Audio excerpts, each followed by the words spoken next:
શહેરના વસંત વિહાર પાછળ શિવ અમૃત સોસાયટી નજીક ડીમાર્ટ પાસેથી બાવળની કાટમાંથી નવજાત બાળકી મળી આવી। શહેરમાં અગાઉ પણ અનેક વખત બાળકી તરછોડવાની ઘટનાઓ ઘણી વખત સામે આવી છે, ત્યારે ફરી એકવાર ભાવનગર શહેરના વસંત વિહાર પાછળ આવેલા શિવ અમૃત સોસાયટી નજીક ડીમાર્ટ પાસેથી નવજાત બાળકી મળી આવી હતી, જેમાં બાવળની કાટમાંથી જીવિત નવજાત બાળકી મળી આવી હતી। નરાધમોએ આ બાળકીને અવાવરૂ જગ્યામાં ફેંકી દીધી હતી, પરંતુ સ્થાનિક વ્યક્તિ દ્વારા બાળકીનો અવાજ સંભળાઈ આવતા ધ્યાનમાં આવ્યું અને તપાસ કરતા ખબર પડી હતી, જેને લઈને 108ને જાણ કરાઈ હતી। 108ની ટીમ દ્વારા તાત્કાલિક આ બાળકીને સરટી હોસ્પિટલ ખાતે ખસેડવામાં આવી હતી અને પોલીસ દ્વારા આગળની કાર્યવાહી આ અંગે હાથ ધરવામાં આવી હતી। એટલે જ નાખી દીધું, નાખ્યું હોય પણ રામી હાવ છે ને એ તો એ પકડે જાય તમારે વાંધો નહીં। સજા થાય હા હા એને અંદર લઈ લો અને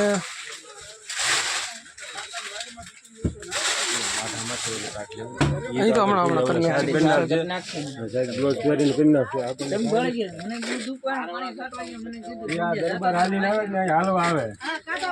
આવ્યા બીજા દોડા દુકાને મને કે આવી રીતે છોકરું રોવે છે અંધારામ કઈ બતાતું નથી હારે આવું તો હા એ કાનમાં હતો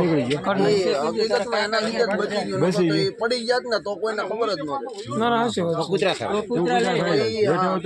જનાવર પડી ગયા। હા, મારું નામ છે મહેશભાઈ બાંભણિયા, હોદ્દામાં EMT। અમને 6:58 કોલ મળ્યો, આ રીતે બાળક બેભાન છે ડીમાર્ટની પાછળની સાઈડમાં શિવ અમૃત ધારા સામે।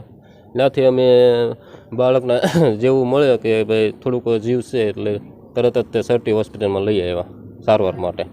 મહેન્દ્રસિંહ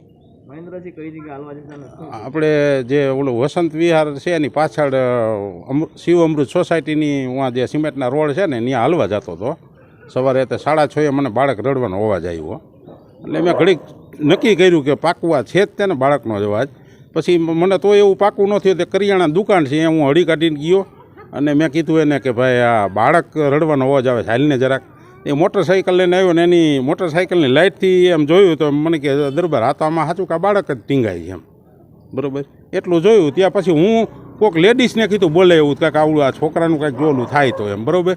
હું ઘરે ગયો ત્યાં એવડે ભાઈ કોકે આને ફોન કરી દીધો। મારી પહેલાં એક ભાઈ સાંભળેલો અવાજ પણ એ કે મીંદડાનો અવાજ છે એમ,